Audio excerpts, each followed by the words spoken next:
ত্রয়োদশ সংসদ নির্বাচনকাল স্বচ্ছতার ভিত্তিতে ভোট গণনা হবে বললেন সিইসি। সন্ধ্যায় জাতির উদ্দেশ্যে প্রধান নির্বাচন কমিশনারের ভাষণ। ভোট দিতে রাজধানী ছাড়ছে ঘরমুখ মানুষ, টার্মিনালগুলোতে ভিড়, কঠোর নিরাপত্তা বেষ্টনীতে সারা দেশ। এককভাবে সরকার গঠনে আত্মবিশ্বাসী তারেক রহমান বলেছেন, দেশের স্বাভাবিক পরিস্থিতি ফেরাতে হবে। ডয়েচে ভেলে ও এএফপি-কে সাক্ষাৎকার। দেখছিলেন ক্রাউন সিমেন্ট সংবাদ শিরোনাম, এবারে বিস্তারিত। ত্রয়োদশ জাতীয় নির্বাচনের ভোট আগামীকাল। দেশের ইতিহাসে এবারই প্রথম একসঙ্গে হতে যাচ্ছে জাতীয় নির্বাচন ও গণভোট। সকাল 7:30 থেকে বিকেল 4:30 পর্যন্ত একযোগে সারা দেশে ভোট চলবে। গণ অভ্যুত্থান পরবর্তী বাংলাদেশে একটি অবাধ, সুষ্ঠু ও নিরপেক্ষ নির্বাচন করতে চায় ইসি। অনিয়ম ও বিশৃঙ্খলা এড়াতে এবারে নির্বাচনে আইনশৃঙ্খলা বাহিনীর সর্বোচ্চ সংখ্যক সদস্য মোতায়েন করা হয়েছে। বিস্তারিত সৈকত সাদিকের প্রতিবেদনে। জাতীয় নির্বাচন ও গণভোটের সকল প্রস্তুতি সম্পন্ন করেছে নির্বাচন কমিশন। 12 ফেব্রুয়ারি সকাল 7:30 থেকে বিকেল 4:30 পর্যন্ত 300টি সংসদীয় আসনের মধ্যে 299টি আসনে ভোট হবে। একই সঙ্গে চলবে গণভোট। এরই মধ্যে শেষ হয়েছে প্রবাসীদের ভোট ও পোস্টাল ভোট কার্যক্রম। এই নির্বাচনে মোট ভোটার সংখ্যা 12,77,11,899 জন। পুরুষ ভোটার 6,48,25,154 জন। নারী ভোটার 6,28,85,525 জন। আর তৃতীয় লিঙ্গের ভোটার রয়েছে 1,220 জন। নির্বাচনে অংশ নিচ্ছেন বিএনপি, জামায়াত, এনসিপি, জাতীয় পার্টি সহ মোট 51টি রাজনৈতিক দল। আর মোট প্রার্থীর সংখ্যা 2,028 জন। এর মধ্যে নারী প্রার্থী রয়েছে 81 জন। সর্বোচ্চ 15 জন প্রার্থী প্রতিদ্বন্দ্বিতা করছেন ঢাকা 12 আসনে। নির্বাচন কমিশনের পক্ষ থেকে সমস্ত প্রস্তুতি সম্পন্ন। নির্বাচন কমিশন আশাবাদী একটা চমৎকার নির্বাচন অনুষ্ঠিত হতে যাচ্ছে। বাংলাদেশের ইতিহাসে যে কটি নির্বাচন হয়েছে, এত অধিক সংখ্যক আইনশৃঙ্খলা রক্ষাকারী বাহিনীর সদস্য কখনো নিয়োগ করা হয়নি। রেজাল্ট একসাথে হবে, আলাদাভাবে কোনো রেজাল্ট হবে না, রেজাল্টই একসাথে হবে। গণভোটের রেজাল্ট তো সহজ, হা কয়টা না কয়টা প্রিজাইডিং অফিসার ডিক্লেয়ার করে দিবে সেন্টারেই। তারপরে প্রতীক ভিত্তিক কি কোন প্রতীকে কে কত ভোট পেয়েছে সেটাও তো আমার প্রিজাইডিং অফিসার কেন্দ্রের তাৎক্ষণিকভাবেই ঘোষণা করবে। ভোটারদের নির্ভয়ে ভোট কেন্দ্রে যাওয়ার আহ্বান জানিয়ে কোনো ধরনের বিশৃঙ্খলা ও অনিয়ম বরদাস্ত করা হবে না বলে জানিয়েছেন নির্বাচন কমিশনার। ভোট কেন্দ্রে কেউ কারচুপি করতে চাইলে সেটি যেই হোক, তাকে কোনোভাবেই ছাড়া হবে না।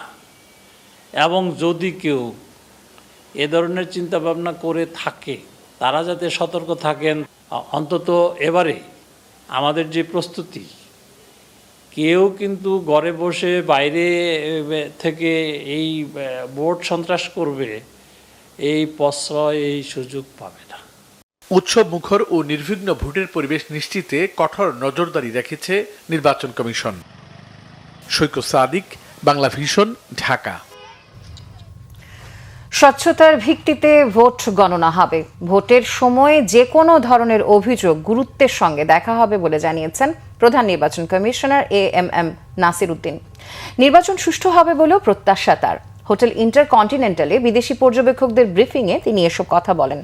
জানান, শান্তিপূর্ণ, বিশ্বাসযোগ্য নির্বাচন অনুষ্ঠানে প্রতিজ্ঞাবদ্ধ EC. As we approach the election day, that is tomorrow, I wish to reaffirm the Election Commission's unwavering commitment to delivering a peaceful, credible, and participatory election. Comprehensive security and coordination arrangements are in place with support of law enforcement agencies and the government of Bangladesh. I trust that your observations and reporting will contribute meaningfully to transparency and democratic confidence. দর্শক, ঢাকা 6 আসনে central women's college কেন্দ্রে আছেন সহকর্মী শুভ ইসলাম। সরাসরি কথা বলছি তার সাথে। শুভ, নিশ্চয়ই শুনতে পাচ্ছেন। ইতোমধ্যে তো নির্বাচনী প্রচারণা শেষ হয়েছে, আগামীকাল জাতীয় নির্বাচন। কেমন দেখছেন ভোট কেন্দ্রগুলোর প্রস্তুতি? আমাদের বিস্তারিত জানাবেন। ফারহানা, এই মুহূর্তে আমি দাঁড়িয়ে আছি সেন্ট্রাল উইমেন্স কলেজে, যেটি ঢাকা 6 নির্বাচনী এলাকার একটি কেন্দ্র। মূলত এই কেন্দ্র থেকেই ঢাকা 6 নির্বাচনী এলাকার যেই 100টি কেন্দ্র আছে সেই কেন্দ্রে ভোটের যেই সরঞ্জামাদি সেগুলো কিন্তু সরবরাহের কাজ শুরু হয়েছে। আমরা সকাল থেকে এই কেন্দ্রে আছি এবং এখন পর্যন্ত আমরা যেমনটি দেখেছি সুষ্ঠুভাবে ভোটের যেই সরঞ্জামাদি সেগুলো বিতরণ কার্যক্রম চলছে এবং এই কেন্দ্রে নিয়োজিত যিনি দায়িত্বপ্রাপ্ত কর্মকর্তা আছেন আমরা তার সাথেও কথা বলেছি। তিনি যেমনটি বলছেন যে দুপুর 2টার মধ্যেই এই সরঞ্জামাদিগুলো সুষ্ঠুভাবে প্রত্যেকটি কেন্দ্রে সরবরাহ করা হবে। এই মুহূর্তে আপনাকে যদি একটু আমি ত্রয়োদশ জাতীয় সংসদ নির্বাচনে কিছু পরিসংখ্যান তুলে ধরতে চাই। মূলত ত্রয়োদশ জাতীয় সংসদ নির্বাচনে 299টি আসনে ভোটগ্রহণ অনুষ্ঠিত হবে। সেখানে শেরপুরের 3 যে একটি আসন সেটি স্থগিত করা হয়েছে এবং 50টি নিবন্ধিত দল কিন্তু ত্রয়োদশ জাতীয় সংসদ নির্বাচনে অংশগ্রহণ করছে। এর মধ্যে প্রতিদ্বন্দ্বী প্রার্থী রয়েছে 2028 জন, নারী প্রার্থী রয়েছে 63 জন এবং একটি বিষয় উল্লেখ করার মতো যে এবারের ভোটে 12,77,00,000 লাখেরও বেশি ভোটার কিন্তু অংশগ্রহণ করছে এবং এই ভোটারগুলো পুরো ভোটার 42,779টি কেন্দ্রে তারা কিন্তু তাদের ভোট প্রদান করবেন। আমরা নির্বাচন কমিশন সূত্রে জানতে পেরেছি যে এই 21,506টি যে ভোট কেন্দ্র, এই ভোট কেন্দ্র ঝুঁকিপূর্ণ, মানে বলা চলে পুরো যে ভোট কেন্দ্র তার মধ্যে 50% ভোট কেন্দ্র কিন্তু ঝুঁকিপূর্ণ। তো আমরা ঢাকা 6 এলাকা সকাল থেকেই আছি এবং বিভিন্ন ভোটার যারা আছে তাদের সাথেও কথা বলেছি। এখন পর্যন্ত এই এলাকায় কোনো ধরনের অপ্রীতিকর যে ঘটনা এই ধরনের কোনো সংবাদ আমরা কিন্তু পাইনি। তবে ভোটাররা মুখিয়ে আছে রাত পোহালে আগামীকালকে যেই ভোট প্রদান তারা করবেন এ বিষয়ে তারা উৎসাহ ভরে আমাদের সাথে কথা বলছেন। তো এই মুহূর্তে সেন্ট্রাল উইমেন্স কলেজ থেকে এই ছিল আমার কাছে ভোটের সরঞ্জামাদি বিতরণের সর্বশেষ সংবাদ। ধন্যবাদ আপনাকে শুভ। সেন্ট্রাল উইমেন্স কলেজ থেকে জানাচ্ছিলেন সহকর্মী শুভ। চলে যাচ্ছি পরবর্তী সংবাদে।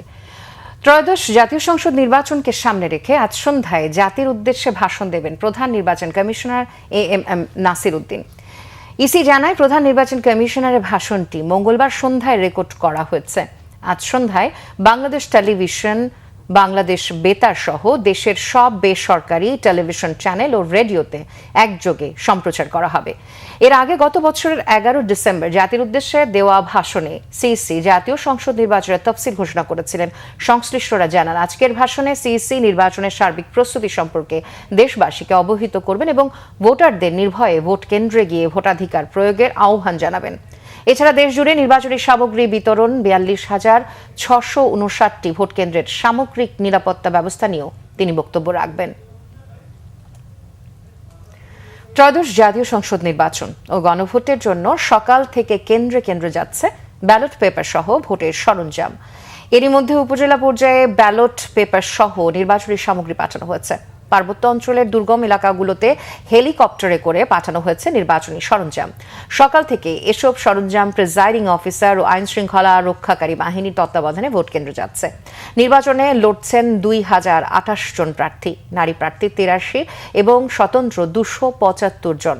অংশ নিচ্ছে 50টি দল। তবে প্রার্থীর মৃত্যুতে শেরপুর 3 আসনে ভোট স্থগিত হয়েছে, তাই নির্বাচন হচ্ছে 299টি আসনে।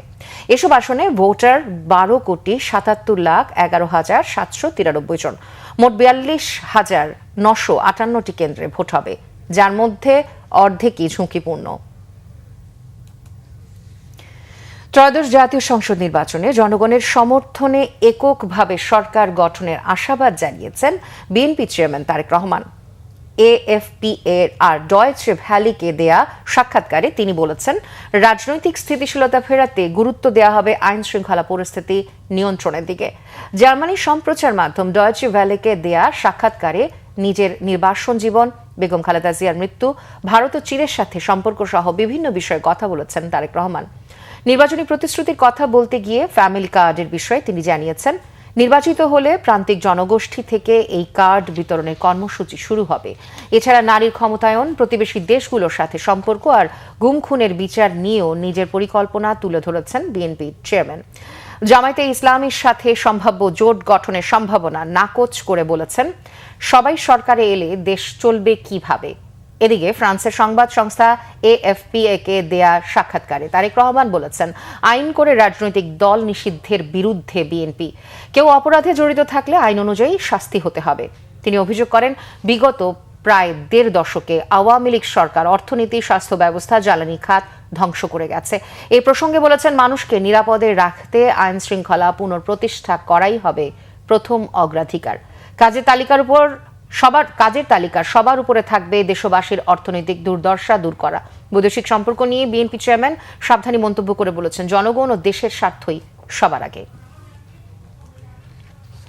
দর্শক, রাজধানীর গুলশানে আছে আমাদের বিশেষ প্রতিনিধি ইমরুল কায়েস। এবার সরাসরি যুক্ত হচ্ছে তার সাথে। কায়েস, গুলশানে আছেন, নির্বাচনকে সামনে রেখে কেমন দেখছেন সেখানকার সার্বিক পরিস্থিতি আমাদের জানাবেন। ধন্যবাদ ফারহানা, আমাকে আবারও সংযুক্ত করার জন্য। ফারহানা, আমি সকাল থেকেই আসলে রাজধানীর বিভিন্ন এলাকা ঘুরে দেখার চেষ্টা করেছি। আমি মিরপুর, মহাখালী, কারওয়ানবাজার, তেজগাঁও এবং সর্বশেষ গুলশান এলাকায় এসেছি। তো আসলে চিত্র একই। গতকাল পর্যন্ত আপনি জানেন যে রাজনৈতিক দলগুলোর প্রচারণা সরগরম ছিল। প্রার্থীরা ভোটারদের দ্বারে দ্বারে যাওয়ার কারণে পুরো রাজধানী এলাকায় একটা সরগরম অবস্থা ছিল। সেখান থেকে আজকে যেটা আমরা চিত্র দেখছি যে হঠাৎ করে একটা ইউটার্ন অবস্থা, অর্থাৎ রাজধানীতে বলা চলে যে অনেক ফাঁকা এবং অনেক শূন্য শূন্য লাগছে। তো গুলশান এলাকায় মোটামুটি অন্যান্য এলাকার তুলনায় প্রাইভেট যানের কিছুটা আধিক্য রয়েছে, অর্থাৎ সেটি স্বাভাবিক দিনের মতো নয় যে খুব বেশি যে তা কিন্তু না। কিন্তু অন্যান্য এলাকায় যেমন আমরা দেখেছি যে গণপরিবহনের সংখ্যা কম, প্রাইভেট কারের সংখ্যা কম, কিন্তু এখানে এসে সেই বিষয়টি কিছুটা লক্ষ্য করা যাচ্ছে যে আমরা রাস্তায় দেখতে পাচ্ছি যে প্রাইভেট যানের সংখ্যা কিছুটা আছে। এবং আরেকটা তথ্য আপনাকে জানিয়ে রাখি, এই সব এলাকায়, অর্থাৎ আমি যে সমস্ত এলাকায় ঘুরে বেরিয়েছি সেই সমস্ত এলাকায় আমি দেখেছি যে মার্কেটগুলো রয়েছে, যে দোকানপাট রয়েছে, সেগুলো কিন্তু বন্ধ রয়েছে। যেমন এই গুলশান এলাকার কথা যদি আমি আপনাকে বলি, তাহলে গুলশান এলাকায় আসলে রোববারের দিন সাধারণত মার্কেট বন্ধ থাকে। কিন্তু এই ছুটি উপলক্ষে আমরা যেটা দেখতে পাচ্ছি, অর্থাৎ নির্বাচনকে কেন্দ্র করে যে ৩-৪ দিনের ছুটি দেওয়া হয়েছে, সরকারি ছুটি রয়েছে, সেটিকে উপলক্ষে আমরা দেখতে পাচ্ছি যে পুরো গুলশান এলাকায় মার্কেট বন্ধ রয়েছে। শুধুমাত্র ওষুধের দোকান, খাবারের দোকান অথবা ছোটোখাটো চায়ের দোকান এইগুলো খোলা রয়েছে এবং সেখানে কিছু লোকজন রয়েছে। বাকি সব জায়গায় কিন্তু একেবারে একটা জনশূন্য অবস্থা রয়েছে। এর কারণ হচ্ছে যে মানুষ আসলে ভোট দিতে এতটাই উদ্গ্রীব এবং এতটাই তারা আকাঙ্ক্ষিত, যে কারণে তারা দেশের বাড়িতে চলে গেছেন রাজধানীর বেশিরভাগ অঞ্চলের মানুষ। আপনি জানেন যে রাজধানীতে যে সমস্ত ভাসমান মানুষ রয়েছেন, অর্থাৎ ভাসমান আমি এই অর্থে বলছি যে অনেকেই হয়তো ফুটপাতে দোকান দিয়ে তারা দোকানদারি করে, তারপরে বিভিন্ন ছোটোখাটো ভেন্ডর খুলে তারা ব্যবসা বাণিজ্য করে, সেই সমস্ত মানুষ কিন্তু আপনি রাস্তাঘাটে কম। অনেকেই আছেন যারা শ্রমজীবী মানুষ, রিক্সা চালায় বা অন্যান্য ছোটোখাটো কাজ করে, তারাও কিন্তু এবারে আমরা দেখতে পাচ্ছি যে তারা চলে গেছেন, অর্থাৎ রাজধানী ছেড়ে ইতিমধ্যে চলে গেছেন। আজকের দিনেও আমরা যেটি দেখছি যে রাজধানী থেকে অনেক বাস টার্মিনালে তারা দেশের বাড়িতে যাওয়ার জন্য আগামীকালকে যে ভোটটি হবে, জাতীয় ভোট এবং গণভোট হবে, সেখানে অংশগ্রহণের জন্য যাচ্ছেন। আর রাজধানীর মোটামুটি একটা শান্ত অবস্থা রয়েছে। আপনি জানেন যে এই নির্বাচনকে কেন্দ্র করে অনেক ধরনের ধোঁয়াশা ছিল, অনেক ধরনের সংশয় ছিল, বিভিন্ন জন নানাভাবে নানা কথা বলার চেষ্টা করেছেন, কিন্তু তার বাস্তব প্রতিফলন কিন্তু নাই। সরকার যে ব্যবস্থাটি গ্রহণ করেছেন, প্রধান উপদেষ্টা থেকে শুরু করে স্বরাষ্ট্র উপদেষ্টা, তারা যে বলেছেন ভোটকে কেন্দ্র করে যে ধরনের আইন শৃঙ্খলা বাহিনী। ধন্যবাদ কায়েস, আমরাও একটি সুন্দর নির্বাচনের প্রত্যাশায় আপনাকে ধন্যবাদ। চলে যাচ্ছি পরবর্তী সংবাদে। নির্বাচন সামনে রেখে টানা 4 দিনের সরকারি ছুটি শুরু হলো আজ থেকে। রাজধানী ছাড়ছে মানুষ, বাড়তি ভাড়া নেওয়ার অভিযোগ যাত্রীদের। সকাল থেকে কমলাপুরে যাত্রীদের ভিড় দেখা গেছে। অনেকে মঙ্গলবার রাত থেকে গাড়ির জন্য অপেক্ষা করছে। বাস মালিকরা গাড়ির সংকট সৃষ্টি করে অতিরিক্ত ভাড়া নেওয়ার অভিযোগ করেছেন যাত্রীরা। এদিকে নির্বাচন উপলক্ষে রাজধানী সহ সারা দেশে কঠোর নিরাপত্তা বেষ্টনী গড়ে তুলেছে আইন শৃঙ্খলা বাহিনী। বাড়ানো হচ্ছে টহল ও গোয়েন্দা নজরদারি। এবার প্রযুক্তির দিক থেকে ব্যবহৃত হচ্ছে body worn camera, CCTV camera ও ড্রোন। রাজধানীর গুরুত্বপূর্ণ মোড়ে বসানো হয়েছে চেকপোস্ট, তল্লাশি করা হচ্ছে সন্দেহজনক ব্যক্তিদের। দর্শক, ভোটের প্রস্তুতি ও সার্বিক কার্যক্রম সম্পর্কে জানতে এবার চলে যাচ্ছি পটুয়াখালীতে। সেখানে আছেন আমাদের সহকর্মী শাহাদাত হোসেন। শাহাদাত, আগামীকাল জাতীয় নির্বাচন, পটুয়াখালীতে কিরকম প্রস্তুতি দেখছেন এবং বিশেষ করে সেখানকার সার্বিক যে আইন শৃঙ্খলা পরিস্থিতির প্রস্তুতি সেটি সম্পর্কে আমাদের জানাবেন। ধন্যবাদ আপনাকে। যে এখন বর্তমানে যে পটুয়াখালীর যে আইন শৃঙ্খলা যে বর্তমান পরিস্থিতি, সে গতকাল রাত থেকে কিন্তু পটুয়াখালীতে সকল যানবাহন নিষেধাজ্ঞা করেন সে সকল যানবাহন এখন চলছে না, শুধু যেগুলো নির্দিষ্ট যে সকল যানবাহনকে চলার জন্য অনুমোদন দিয়েছে সে সকল যানবাহন চলছে। তো পটুয়াখালীতে বর্তমান যে পরিস্থিতি রয়েছে সেটা হচ্ছে পটুয়াখালী 2 এবং 3 নিয়ে মানুষের মধ্যে একটি আতঙ্ক বিরাজ করছে, যেটা হচ্ছে যে কি ধরনের নির্বাচন সেখানে হবে। সেখানে কিন্তু ইতিমধ্যে সকল ধরনের প্রশাসনিক যেসব কর্মকর্তারা রয়েছেন তারা কিন্তু সেখানে চলে গিয়েছেন। সেখানে কিন্তু গতকাল রাত থেকে কিন্তু একদম পরিস্থিতি খুবই স্বাভাবিক রয়েছে। এখন পর্যন্ত কোনো ধরনের অপ্রীতিকর ঘটনা ঘটেনি। তবে একটি বিষয় আপনাদেরকে জানিয়ে রাখি যে পটুয়াখালীতে কিন্তু 513টি কেন্দ্র রয়েছে, তার মধ্যে কিন্তু 195টি কিন্তু ঝুঁকিপূর্ণ কেন্দ্র রয়েছে। এর মধ্যে গলাচিপায় কিন্তু 80টি কেন্দ্র রয়েছে, যেটা হচ্ছে কি সবচেয়ে বেশি গলাচিপা এবং তারপরে বাউফলে এখানে কেন্দ্র রয়েছে ঝুঁকিপূর্ণ, এবং 4টি আসনে কিন্তু 195টি কিন্তু কেন্দ্র রয়েছে। এছাড়া আপনাদেরকে বিষয় জানিয়ে রাখি যে পটুয়াখালীতে যে এখন যে বর্তমান যে অবস্থাটি রয়েছে, এখন পর্যন্ত কোনো ধরনের কোনো অপ্রীতিকর কোনো ঘটনার কথা আমরা জানতে পারিনি। তবে আমরা আগামী কালকে ঘিরে সমস্ত জায়গায় কিন্তু একদম আইন শৃঙ্খলা বাহিনী দিয়ে টোটালি একদম ঘিরে রাখা হয়েছে প্রতিটাই কেন্দ্র এবং প্রতিটি জায়গায়। তবে একটি বিষয় আমি যতটুকু আমরা জানতে পেরেছি যে সবাই প্রত্যেকটা ভোটাররাই কিন্তু তাদের নিজ নিজ ভোট প্রয়োগের মাধ্যমে তাদের নির্বাচিত প্রার্থী তাকে তারা সংসদে পাঠাবেন, এমনটাই প্রত্যাশা করছেন পটুয়াখালীর সাধারণ মানুষ এবং ভোটাররা। জি ধন্যবাদ। পটুয়াখালী থেকে জানাচ্ছিলেন সহকর্মী শাহাদাত। নির্বাচন ঘিরে টানা 4 দিন বন্ধে স্থবির দেশের শিক্ষা প্রতিষ্ঠান, অফিস, আদালত ও ব্যাংকিং কার্যক্রম। জরুরি কয়েকটি সেবা ছাড়া কার্যত অচল সবকিছু। অতীত অভিজ্ঞতা বলছে দীর্ঘ ছুটির সময়টাই সাইবার অপরাধীদের জন্য সবচেয়ে বড় সুযোগ। সেই ঝুঁকি মাথায় রেখেই বিশেষ সতর্কতায় আর্থিক খাত। বিস্তারিত জানাচ্ছেন শুভ ইসলাম। 2 দিনের সাধারণ ছুটি সহ টানা 4 দিনের ছুটিতে দেশের বিভিন্ন খাত, শিক্ষা প্রতিষ্ঠান, কলকারখানায় ছুটি, ব্যাংক বন্ধ, লেনদেন সীমিত। কিন্তু থেমে নেই সাইবার অপরাধীদের তৎপরতা। অতীতের রেকর্ড বলছে দীর্ঘ বন্ধের সময় আর্থিক প্রতিষ্ঠানের সার্ভার ও ডিজিটাল নেটওয়ার্কে বাড়ে হ্যাকারদের নজর।